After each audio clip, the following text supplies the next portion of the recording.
नमस्कार. श्री स्वामी समर्थ सर्वांना. आज मी सांगणार आहे की मी 11 गुरुवार कसे केले आणि मला कोणताही नियम पाळता आला नाही. तरी पण माझी इच्छा कशी काय पूर्ण झाली, तर त्याबद्दल मी सविस्तर माहिती सांगणार आहे. मी 11 गुरुवार केले तेव्हा माझी डिलिव्हरी झाली होती. बाळ माझं 5 महिन्याचं होतं. मग ते पित असल्यामुळे मला म्हणजे कडक उपवास वगैरे काही जमले नाहीत आणि गुरुचरित्र सारामृत हे पुस्तक वाचायचं असतं. त्यात 21 अध्याय असतात. तर ते मी पूर्ण वाचू शकत नव्हते, कारण त्यासाठी 2 ते 2.5 तास लागतात सहज. तर मी सीझर असल्यामुळे मला एवढा वेळ बसता पण येत नाही आणि त्यामध्ये बाळ पण लहान असल्यामुळे सतत त्या बाळाला घ्यावं लागतं. त्यामुळं मला म्हणजे पूर्ण वेळ मला देता आला नाही. तर तरीही माझी इच्छा कशी काय पूर्ण झाली, तर त्याबद्दल मी माहिती सांगणार आहे. तर पहिला गुरुवार असतो, जे 11 गुरुवारमधील आपण जो पहिला दिवस आहे, जो उपवास पकडणार आहे, त्या दिवशी स्वामी समर्थांना आपण हात जोडून विनंती करायची किंवा आपलं जी इच्छा आहे ती मागायची आणि आपण 11 गुरुवार हे व्रत कसे करणार आहे ते पण सांगायचे. की माझा पहिला गुरुवार होता, तर मी सांगितले होते की स्वामी समर्थ महाराज, माझी ही इच्छा आहे आणि 11 गुरुवार पहिल्याच गुरुवारी फक्त इच्छा मागायची असते, नंतरच्या गुरुवारी आपण इच्छा मागायची नसते. तर ही माझी इच्छा आहे आणि त्यानंतर मी कशा प्रकारे सेवा करेन, म्हणजे जे आपण पूजा मांडतो, पूजा मी पूर्ण 11 गुरुवार मांडली होती. तर पूजा कशी मांडतो, तर त्याबद्दल एक मी व्हिडिओ करीन. मी पूजा मांडली आणि जसं जमेल, माझं बाळ झोपले तोपर्यंत मला जेवढी सेवा करता येईल तेवढी मी सेवा करेन आणि मला जसा उपास जमेल, म्हणजे नॉर्मली आपण जसा उपास करतो तसाच केला होता, खिचडी वगैरे खाऊन. कडक उपास मला काही जमला नाही, बाळ माझं लहान असल्यामुळे, पीत असल्यामुळे मी कडक उपास नाही करू शकले. कारण माझी खूप इच्छाशक्ती होती की मी उपास करावा आणि माझी इच्छा स्वामींनी पूर्ण करावी, कारण खूप मानसिक टेन्शनमध्ये होते आणि आधाराची पण गरज होती कुणाच्या तरी.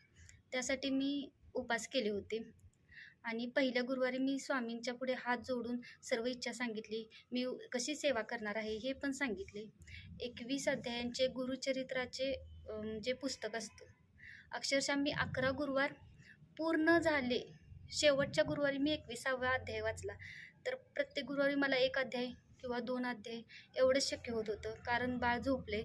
तेवढ्यातच जेवढी मी वाचेन किंवा मी जेवढी सेवा देईन तेवढीच सेवा मला करता आली. त्यापेक्षा जास्त सेवा मला करता आली नाही. तर आपलं जसं जमणार आहे, आपण जशी सेवा करणार आहे, ते पहिल्या दिवशी स्वामींच्या पुढे हात जोडून आपण सांगावे आणि याचेच फळ आपल्याला मिळते. माझी 11 गुरुवार पूर्ण झाले आणि माझी ज्या 2 इच्छा मागितल्या होत्या आणि दोन्ही इच्छा स्वामींनी एकच इच्छा मागितल्यासारखं दोन्ही इच्छा एकत्र पूर्ण केल्या. त्यामुळं आम्हाला खूप आनंद झाला. तेव्हापासून आमचं मिस्टर म्हणजे जास्त स्वामी भक्त नाही आहेत, तेव्हापासून स्वामींच्यावरती श्रद्धा बसली. औदुंबरला आम्ही जाऊन येतो आणि आमचे मिस्टर शेतकरी आहेत, बिझनेस पण आहे, आत्ता चालू केलं आहे स्वामींच्या कृपेने. तर तोही छान चालला आहे आणि शेतीत आम्ही खपली गहू केले होते आणि त्याचे पण आम्हाला विक्रमी उत्पन्न मिळाले स्वामींच्या कृपेने.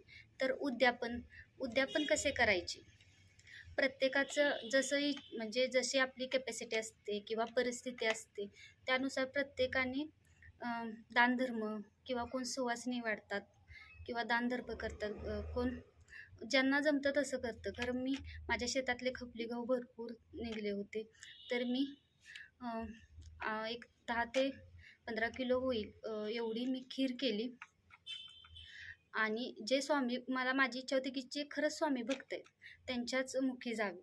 तर मी खीर केली आणि लकीली आमची लग्नाचा वाढदिवस त्याच दिवशी होता आणि उद्यापनही त्याच दिवशी होतं आणि त्या गुरुवारी आम्ही आमच्या गावी जे स्वामी समर्थांचे मठ आहे, तर तिथे गेलो. तिथं सांगितलं की मला असं म्हणजे हे करायचं आहे, खीर केले आणि भक्तांना द्यायचे. तर त्यांनी तयार झाले. मग मी करून डब्यात भरून मी मठात घेऊन गेले आणि सर्व स्वामी भक्तांना मी खीर दिली. अशा प्रकारे मी उद्यापन केले.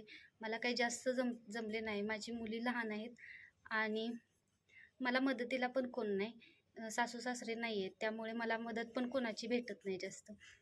त्यामुळे मला जमेल तसं केलं आणि स्वामी समर्थ सर्वांच्या इच्छा पूर्ण करतात. तुम्ही फक्त मनापासून स्वामींचे सेवा जेवढी जमते, अगदी काही वाचता जर येत नसेल तर फक्त नाम जप करू शकतो. तेवढा जरी जप केला तर स्वामींच्यासाठी भरपूर आहे. तेवढं करा, तुमची इच्छा पूर्ण होईल. त्यासाठी एक रोज प्रत्येक गुरुवार 21 अध्याय वाचलाच पाहिजे. एवढा वेळ माळ जप केलीच पाहिजे. अशी स्वामींचा आग्रह नसतो. तुम्ही एकदा करा किंवा एकदा नामस्मरण करा. एवढं पुरेसं असतं स्वामींसाठी. की म्हणजे बरेच मी व्हिडिओ बघितले की हे केलं पाहिजे, असं केलं पाहिजे, असंच या दिशेला हे पाहिजे, त्या दिशेला ते पाहिजे. खरं मला मुली लहान असल्यामुळे असं काहीच करता आलं नाही, जमलं पण नाही. पण आपली ज्या इच्छा आहेत किंवा आपल्याला जो त्रास आहे किंवा जसा आपण सेवा देणार आहे, ती पहिल्या दिवशी फक्त स्वामींना कसं करणार आहे, कसं जमणार आहे आपल्याला, सर्व मनातील जेवढं जेवढं सर्व आहे तेवढं स्वामींना पहिल्या गुरुवारी सर्व सांगायचं. त्यानंतर सांगायची गरज लागत नाही स्वामींना. स्वामी आपली इच्छा पूर्ण करतात आणि स्वामींच्या कृपेने सर्व छान चाललेलं आहे आणि तुमचंही सर्व छान होईल. आणि हा व्हिडिओ आवडला तर नक्की लाईक करा, सबस्क्राईब करा. थँक्यू.